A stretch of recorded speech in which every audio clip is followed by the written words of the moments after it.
baadhi ya viongozi au wasemaji wa dini mbalimbali na jamii mbalimbali wao wanawalaumu waislamu kuwa wanazungumzia amani tu, hawazungumzii haki.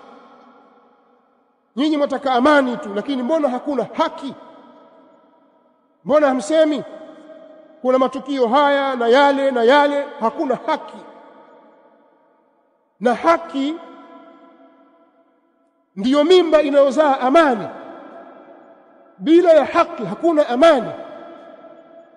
Na watu wakayazungumza maneno haya kwa falsafa za hali ya juu, wakawahadaa baadhi ya watu hasa katika Waislamu, wakahadalika na wao, wakaona kwamba yale maneno yanayozungumzwa ni ya haki, na kusema kwamba Uislamu ni katika dini zinazoamrisha haki na uadilifu kwa kiwango cha juu kabisa ambacho hakijafikiwa mfano wake na mila yoyote wala dini yoyote. Uislamu unaamrisha haki na uadilifu kwa kiwango cha juu kabisa. Ndiyo maana Uislamu ukawataka watawala wasimamie raia wao kwa uadilifu, na kwenda kinyume na hilo ni kujiingiza kwenye maangamivu. Hebu msikilize Mtume Muhammad sallallahu alayhi wa alihi wasallam katika hadithi sahihi muttafaqun alayhi, hadithi iliyopokewa kwa sahaba Ma'qil bin Yasar.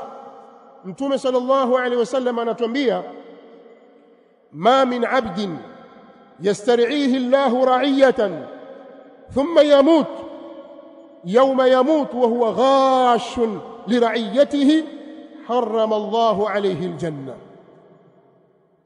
Hakuna kiongozi yoyote ambaye Allah atamtawalishia, atampa nafasi ya kuwaongoza na kuwachunga raia, kisha asiwatendee haki, asiwafanyie uadilifu, akawafanyia ghishi katika uongozi wake, akafa katika hali hiyo, basi Allah subhanahu wa ta'ala atamharamishia yeye kuingia katika pepo.